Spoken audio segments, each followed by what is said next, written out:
여러분들은 어제 몇 시간 정도 주무셨어요? 평균적으로 여러분들 몇 시간 정도 주무세요? 한 5시간, 6시간, 7시간? 심리학자가 하는 강연을 들은 적이 있는데 거기서 그분이 이런 얘기를 하더라고요. 한국인과 잠에 대해서 그분이 얘기하는데요. 유독 한국인이 잠에 대해서 관대하지 못하다라고 합니다. 그래서 다른 말로 표현하면 한국인은 잠에 대해서 일종의 컴플렉스를 좀 가지고 있다는 것입니다. 왜냐하면 한국 사람들은 잠을 적게 자야지 뭔가 된다라고 생각하는 경향이 있어요. 그래서 이게 그냥 수험생들에게만 해당되는 게 아니라 우리 모두에게도 해당이 되지 않아요. 그래서 잠을 적게 자고 열심히 일하는 것이 그 사람은 곧 부지런한 것이다, 이렇게 우리는 알고 있는 겁니다. 그래서 이걸 그 심리학자가 무엇이라고 표현하냐면 한국 사람들은 잠에 대해서 죄악시하는 경향이 좀 있다는 거예요. 잠을 많이 자면 게으르고 나태하고 문제가 있는 것처럼 생각한다는 거예요.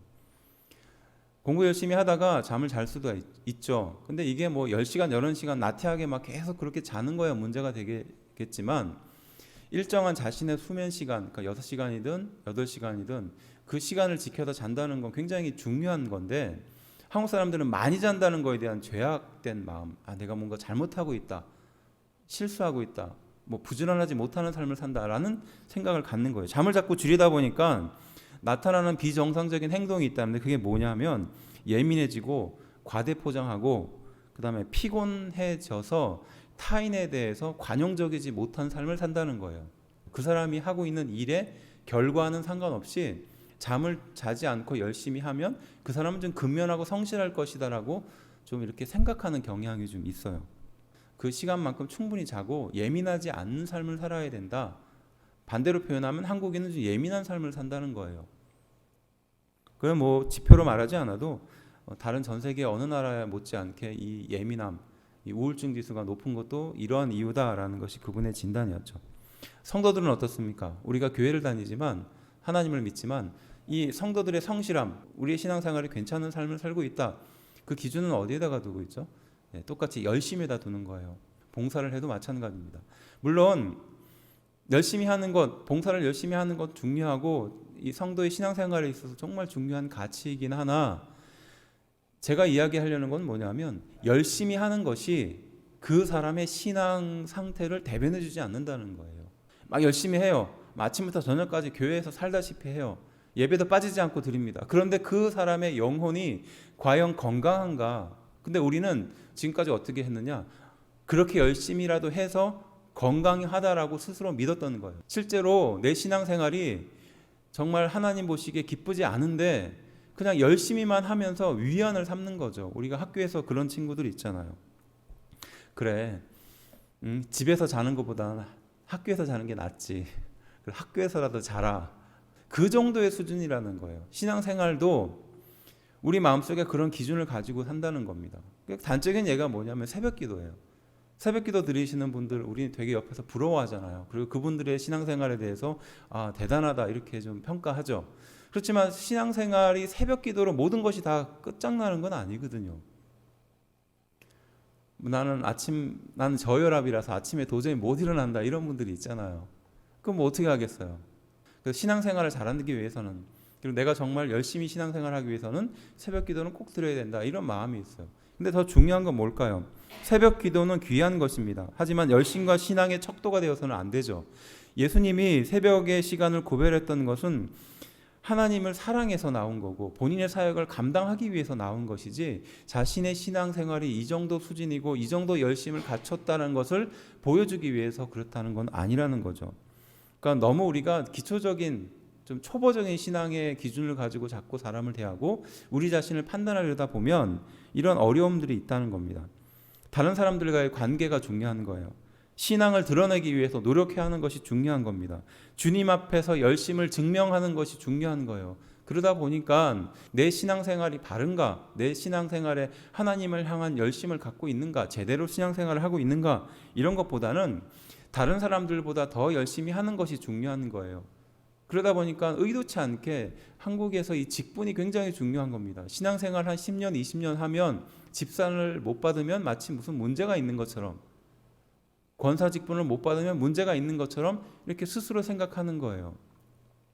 자신이 정말 하나님을 믿고 정말 하나님을 사랑하고 성숙한 신앙생활을 하고 있는가는 두 번째 문제고, 내가 그걸 하고 있느냐 못하고 있느냐가 더 중요한 거죠. 그렇지 않으면 나는 건강한 신앙생활을 못하고 있다라는 일종의 그런 결벽증 같은 그런 신앙의 상태를 가지고 있는 겁니다. 이건 마치 누구의 열심과 같은가? 유대인 지도자들이 하나님을 예비했던 그 열심과 같은 거예요. 사도 바울은 열심이 있었던 사람입니다. 그리고 이 열심이 있었던 것을 어떻게 성경을 비유하느냐? 폭풍우 속에서 배를 전진시키는 열심을 가지고 있었다라고 표현하거든요. 폭풍우가 막 치고 있을 때 배를 후퇴시키지 않고 전진했었던 열심을 가지고 있었던 사람이 바로 사도 바울이었거든요. 그런데 중요한 것은 예수님을 통해서 변화되기 전에도 사도 바울은 이러한 열심을 가지고 있었던 거예요. 폭풍우 속에서 배를 전진시킬 만한 그런 열정과 열심을 가지고 있었던 사람이 사도 바울이었고요. 그 사도 바울이 예수님을 만나고 변화됐습니다. 변화되고 나서 어떻게 살았을까요? 그 열심을 그대로 가지고 복음을 전했던 거예요. 반대로 본다면요, 무기력한 신앙생활의 기준이 뭐냐라는 거예요. 무기력한 신앙생활의 기준이 뭐냐? 예배를 잘 드리지 않는 것, 기도를 잘 하지 않는 것, 봉사를 하려고 하지 않은 것이 곧 무기력한 신앙생활이 아닌가, 우리 이렇게 생각할 수 있죠.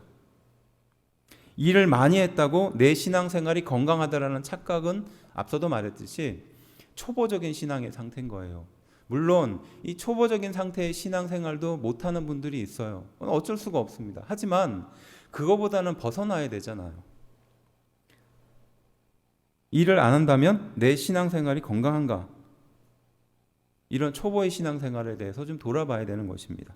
우리의 신앙생활이 회복되기 위해서 우리가 무엇을 해야 되느냐? 그러면 대부분의 사람이 어떤 것을 머릿속에 떠올리냐 하면 새벽 기도를 나가야 되겠다. 그리고 예배 때 열심히 빠지지 않고 예배를 드려야겠다. 주일 예배부터 저녁 예배, 수요 예배, 금요철학까지 빠지지 않고 드려야겠다. 이런 마음을 갖는 거거든요. 물론 이런 마음을 갖는 것은 중요한 것입니다. 중요한 동기죠. 하지만 여기에만 붙들려서는 안 된다는 거예요. 그리고 정말로 제대로 된 신앙생활이 무엇이냐라는 거예요. 특별히 코로나19 때문에 참으로 어려운 상황에 우리가 처해 있었습니다. 근 2년 가까운 시간을 마음대로 예배를 드리고 싶어도 드리지 못하는 그런 상황에 왔어요. 그리고 그게 이제 너무나 익숙한 겁니다. 주일날 예배를 구별해서 드리는 것이 예전에 정말로 중요한 가치였는데, 주변을 보면요, 권사이고 장로임에도 불구하고 주일날 예배를 못 드리는 사람들이 많아요. 6개월, 1년 가까이 교회를 안 나가는 분들도 있습니다. 물론 인터넷으로 예배를 드릴 수 있겠죠. 그렇지만 너무 당연했던 것을 당연하지 않은 것처럼 살다 보니까, 그 기간이 길어지다 보니까 그분들이 하는 말이 무엇이냐면, 내가 20년, 30년 그렇게 집사로, 권사로, 장로로 그렇게 살고 주일을 정말 생명처럼 지키면서 살았는데 요즘 같은 시국에서는 내 신앙생활이 어디 있는지 모르겠다. 내가 뭐 때문에 지금까지 신앙생활을 했는지 잘 모를 때가 있다. 이런 이야기를 듣습니다. 신앙생활의 큰 어려움이고 위기죠. 이제 코로나가 조금 나아지고 우리의 신앙생활이 회복될 그때가 오면 다시 또 예배를 향한 열심을 가질 거고 봉사를 향한 열심을 가질 겁니다. 우리가 이 시점이 굉장히 중요한 게 바로 그거예요. 내 신앙생활의 열심이 어디 있느냐. 그리고 내 신앙생활이 정말로 건강하다고 말한다면 그 건강하다는 기준을 어디에다가 두어야 하느냐, 이것을 돌아보게 되는 것이죠. 예수님의 생명이 우리의 몸에, 우리의 신앙생활에 온전히 나타나기 위해서 우리는 어떠한 기준을 가지고 어떠한 물음을 가지고 자신에게 물어봐야 하느냐, 함께 좀 은혜를 찾아보려고 합니다. 그 첫 번째 질문이 무엇이냐면요, 내가 하려고 하는 사람인가 아니면 하나님이 하도록 하는 사람인가예요. 첫 번째 질문, 내가 하려는 사람인가 아니면 하나님이 하시도록 하는 사람인가예요. 7절 말씀인데요, 우리가 이 보배를 질그릇에 가졌으니 이는 심히 큰 능력은 하나님께 있고 우리에게 있지 아니함을 알게 하려 함이다 라고 말합니다. 우리가 이 보배를 질그릇에 가졌다라고 말하는데, 질그릇은 우리 몸을 말하는 것이에요. 흙으로 만든 그릇이죠. 그러니까 볼품없는 그릇입니다. 깨져도 그렇게 안 아까운 그런 그릇이에요. 그렇지만 우리 안에 보석이 담겨져 있다라고 먼저 말하는 겁니다. 보석은 무엇을 말하는 걸까요? 하나님을 말하는 겁니다. 그래서 심히 큰 능력은 하나님께 있다라고 말하고 우리에게 있지 아니한다라고 먼저 말합니다. 다른 말로 표현하면 우리의 능력으로 하는 것이 아니다는 것이죠. 우리는 질그릇인 거예요. 우리는 내다 버려도 되는, 또 금방 깨져도 별로 아깝지 않은 질그릇과 같은 상태라는 겁니다. 그렇지만 우리 안에 보석과 같은 능력을 갖춘 분이 계신다는 것이에요. 그래서 8절과 9절은 이렇게 말합니다. 우리가 사망으로 우겨쌈을 당하여도 쌓이지 않는다는 거예요. 답답한 일을 당하여도 낙심하지 아니하고, 박해를 받아도 버림받지 아니하고, 거꾸러뜨림을 당하여도 망하지 아니한다는 것이에요. 왜? 우리는 질그릇과 같은 상태지만 우리 안에 보석이 있기 때문이라는 것이에요. 나는 부족하지만, 나는 연약하지만, 나는 할 수 없지만 내 안에 계신 그분이 보석과 같은 분이시다라는 겁니다. 그래서 사방으로 우겨쌈을 당해도 우리는 쌓이지 않는다는 겁니다. 답답한 일을 당해도 우리는 낙심하지 않는다는 겁니다. 내 겉모습은, 내가 가지고 있는 능력은 이거밖에 되지 않지만 내 안에 보석과 같은 능력이 함께하고 있다는 것이에요. 믿으십니까? 이것이 우리에게 주는 첫 번째 질문이에요. 아무리 힘들고 어려운 상황에 빠진다고 해도 우리는 벗어난다는 것이에요. 이긴다는 뜻이에요. 내 능력으로, 지식으로, 경험으로 이것을 이기고 승리하는 것이 아니라 내게 없는, 내 안에 보석과 같은 그 능력으로 이것을 이긴다라는 것입니다. 우리의 능력이 아니라 하나님의 능력으로 이긴다는 뜻이죠. 하나님의 능력이 아니라 우리의 능력으로 할 때 힘이 들고 어려운 것인 거죠. 질그릇인 나를 자꾸 붙들고 의지하니까 자꾸 힘들고 어려운 일들이 생기는 겁니다. 풀리지 않는 일들이 생기는 거예요. 마음속에 부담감이 커지는 겁니다. 하지만 내 안에 계신 보석과 같은 그 능력을 의지하면 이길 수 있다는 것이죠. 승리할 수 있다는 것이죠. 이것이 첫 번째 우리에게 주는 질문이에요. 내가 한 줄 알았는데 하나님이 다 하셨다라는 거예요. 나는 이 힘들고 어려운 인생을 내 능력을 의지해서 여기까지 왔다고 생각했지만 사실은 하나님이 다 하셨다라는 고백과 마찬가지라는 거죠. 좀 더 쉽게 표현하면 이거예요. 내가 하는 것보다 하나님이 더 잘하신다는 것이죠. 내가 하는 것보다 하나님이 더 잘하신다는 거예요. 그림을 그리는 아이에게 붓을 쥐어주면 아이는 그때부터 손에 힘을 꽉 줘요. 자기가 그리겠다는 거죠. 내가 그릴 거야 그러면서 그림을 막 그려요. 그래서 뭔가 잘못 그리면 부모 입장에서는 그렇게 그리면 안 돼, 이렇게 그려야 돼 라고 손을 잡잖아요. 그럼 아이는 거의 대부분 어떻게 하죠? 내가 그릴 거야 그러면서 자기 손을 더 힘을 주고 이렇게 그리잖아요. 우리 인생도 마찬가지라는 거죠. 우리 인생의 큰 도화지에 그림을 그리고 있는다고 본다면 이건 내 인생이니까 내가 그릴 거야 라고 말하면서 손에 힘을 주고 있는 상태라는 겁니다. 하나님은 우리 인생을 향하여 그 작은 손을 붙들고 하나님은 그리시길 원한다는 거죠. 우리의 손에 힘을 빼면 하나님이 우리 인생의 그림을 그리신다는 것이에요.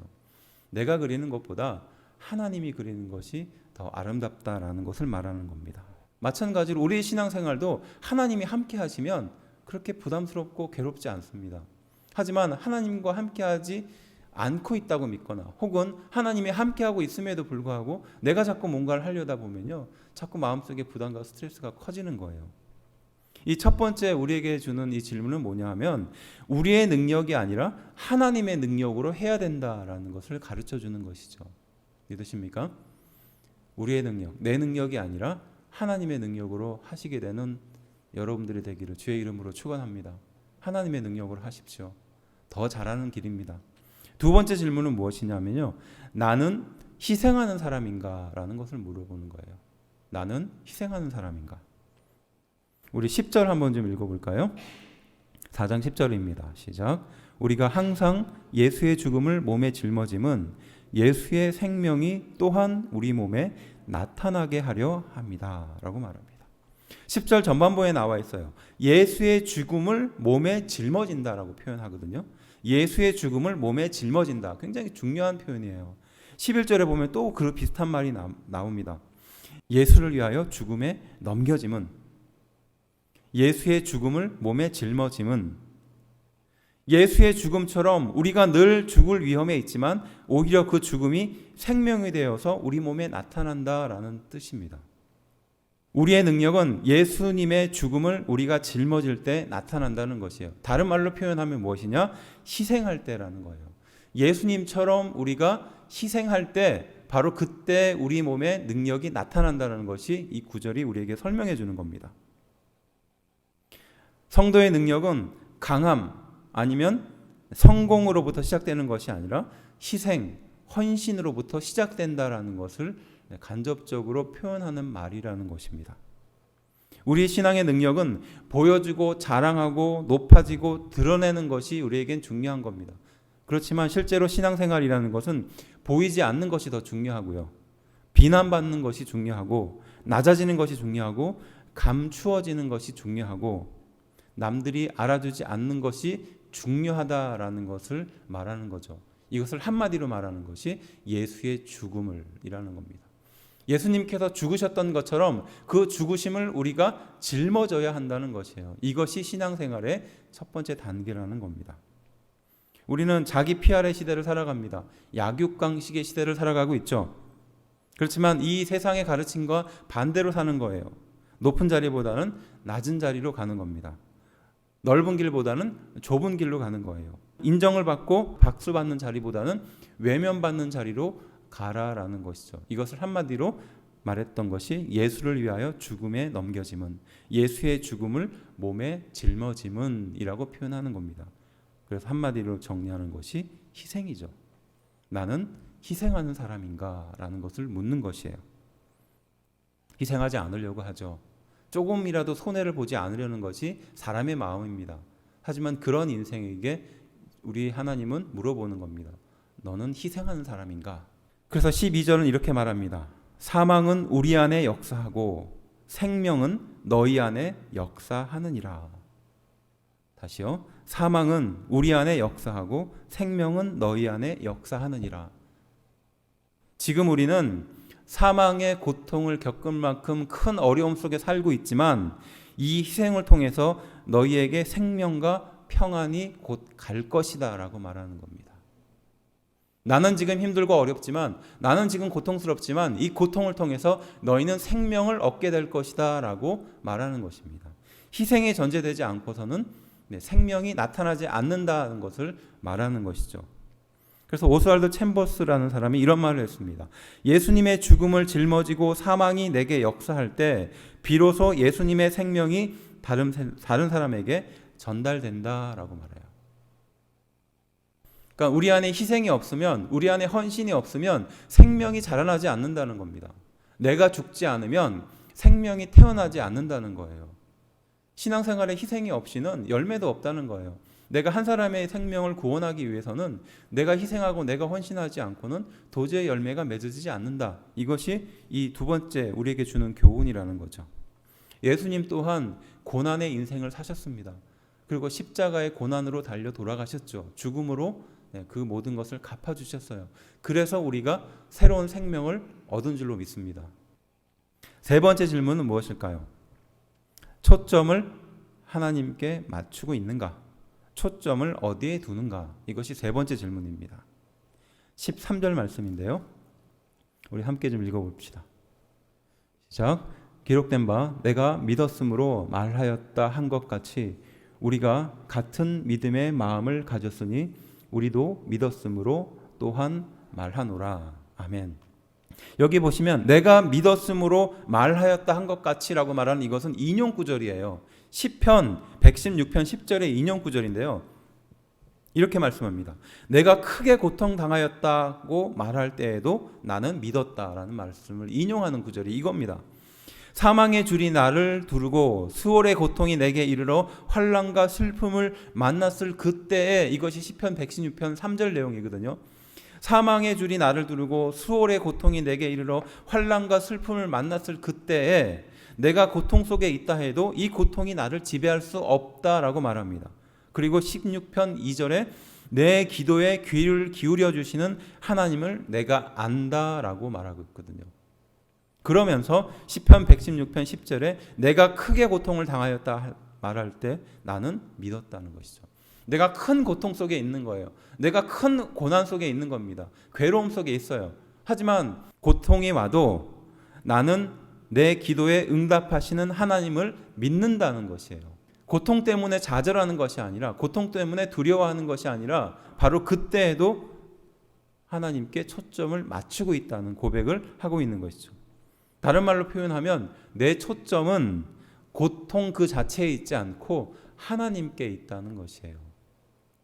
제가 예전에 가르쳤던 제자 중에 한 아이가 이 자가 면역 질환을 갖고 있는 아이였는데요. 이 아이는 매주 얼굴이 달라졌던 애예요. 그래서 어떨 때는 피부로 오고 어떨 때는 뭐 몸의 어떤 장기의 일부분으로 오고, 그러니까 어디에 어떤 병이 생길지 모르는 그런 예측할 수 없는 그런 병을 앓고 있는 아이였어요. 그래서 이번 주에 왔는데 애가 얼굴이 반쪽이 막 빨갛게 돼서 들어오고, 또 몇 주 있다가 보니까 갑자기 뭐 위장에 큰 문제가 생겨서 오고, 이게 언제부터 그랬냐면 어렸을 때부터 그랬다는 거예요. 그 부모님이 그 아이를 저한테 맡기면서 이 아이는 이런 아이니까 기도를 좀 많이 해주셔야 돼요, 이렇게 얘기했던 겁니다. 그래서 늘 이 아이의 얼굴에는 늘 그 병마가 있었어요. 어렸을 때부터 늘 고통을 달고 살았던 아이예요. 자가면역 질환이라 누구 치료약도 없고 해결할 수 있는 방법도 없는 거예요. 그저 나아지기를 바라고 기대하는 것밖에 안 됐거든요. 근데 이 아이가 고3 때 온 겁니다. 고3 얼마나 힘들어요. 공부하기도 힘든데 몸은 계속 그렇게 하루 아침에 아팠다가 나았다가 이걸 반복하는 거예요. 근데 이 아이가 수련회를 갔다 와서 하는 말이 뭐냐면 자기가 왜 이렇게 아픈 줄을 이제야 알았다, 이렇게 고백을 하는 겁니다.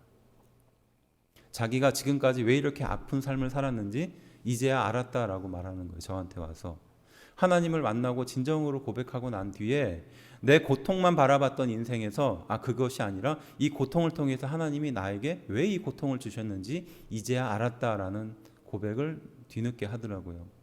누구나 우리 인생에 고통은 하나 있습니다. 그 고통을 왜 하나님이 나에게 주셨을까라고 물어보게 됐죠.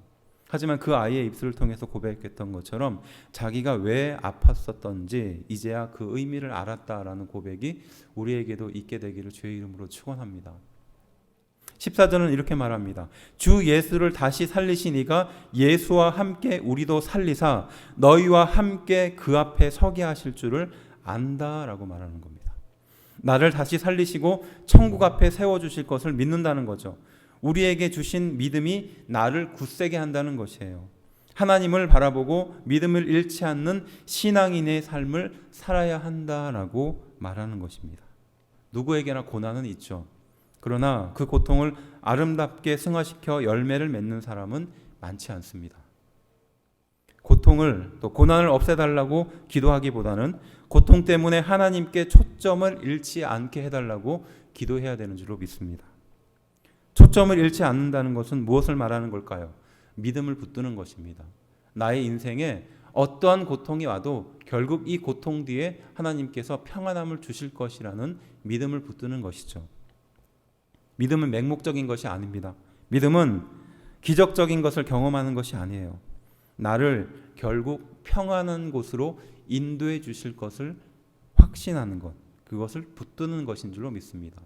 지금은 비록 고통 속에 있지만, 지금은 비록 어려움 속에 있지만, 지금은 내 마음대로 되지 않고 내 뜻대로 되지 않지만 결국은 하나님은 이 고통을 통해서 나를 평안함 속으로 이 모든 문제를 해결해 줄 뿐만이 아니라 내가 상상하지 못한, 내가 생각하지 못했던 그 응답으로 이끌어 주실 것이다 라는 것이죠.